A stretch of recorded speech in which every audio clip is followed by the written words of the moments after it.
If you're considering a career change, here's the fear nobody says out loud. What if the last 10, 20 years were for nothing? They weren't.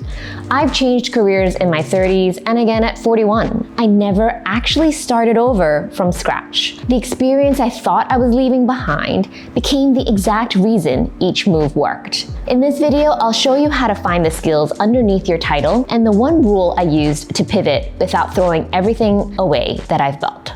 Changing careers after 10, 20 years isn't hard because you lack courage. It's hard because you have more to lose.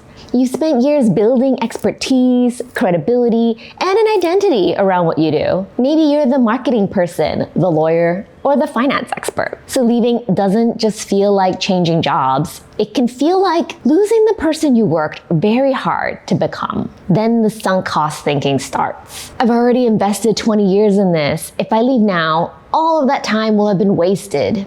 But you're not starting over. You're just repointing what you already have. You're taking the most valuable parts with you. We still tend to talk about careers as if we're supposed to choose one path and stay on it forever. But changing direction more than once is increasingly normal. For most of my career, my title said marketing.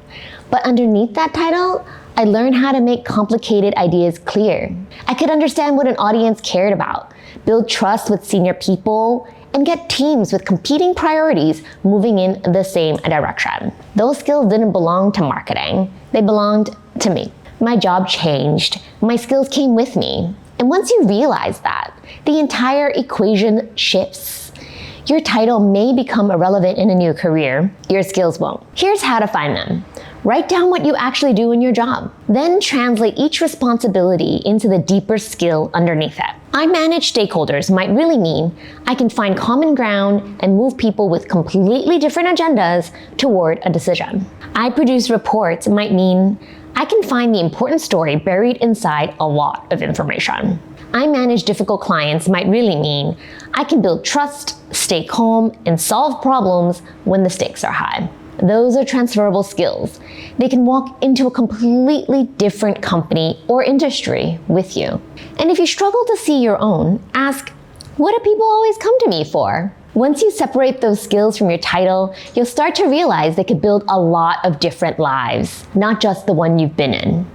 And once you know what you're carrying forward, the next question is how much you should change at once. There's a framework that changed how I think about career moves. Look at 3 things: your location, your industry, and your level of seniority. When possible, change no more than 2 at the same time.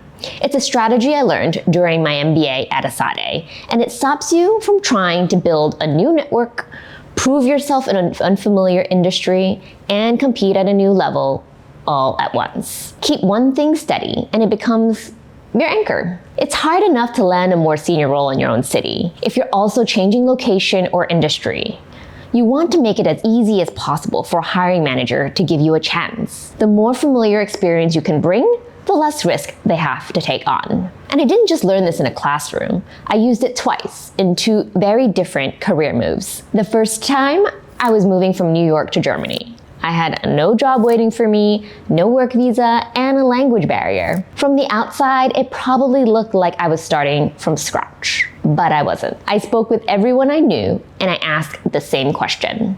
Who do you know in Germany? One introduction led to another, and eventually to a role at Sky Television in Munich, with a higher title and salary than the job I'd left behind. They were willing to take a chance on me because they valued the television and marketing experience I'd built in the US. My location was new, but my industry experience wasn't. And the relationships and network I had helped me reach the right people. A few years later, I moved from Germany to Singapore. This time, I changed both my location and my industry, moving from television into tech and joining Spotify and later Meta. But I held my level. Spotify wasn't hiring me because I already knew everything about streaming, because I didn't. They valued the B2B marketing experience I built earlier in my career, along with my understanding of how American companies think, communicate, and operate. Both moves were scary, but neither required me to erase what had come before. I was putting my existing skills into a new context, and I'm doing that again now.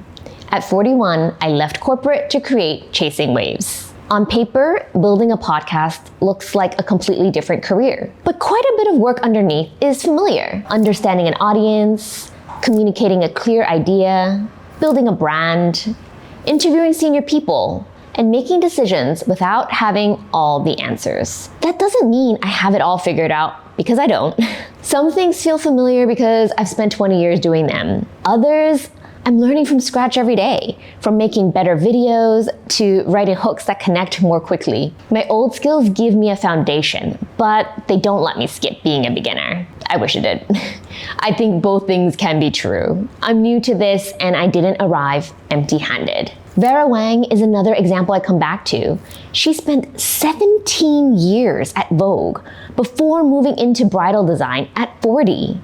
She was new to running a bridal company, but she wasn't new to fashion, taste, storytelling, or understanding what women wanted. She didn't leave those 17 years behind. She gave them just somewhere new to go. You may be new to the next role, but you're not that new. The real challenge now is figuring out how to actually take that first step into a new direction without the terrifying risk of blowing up your current life, your finances, or your security to do it. To start mapping out exactly how to make that transition safely, click on this video right here and let's break down the next step together.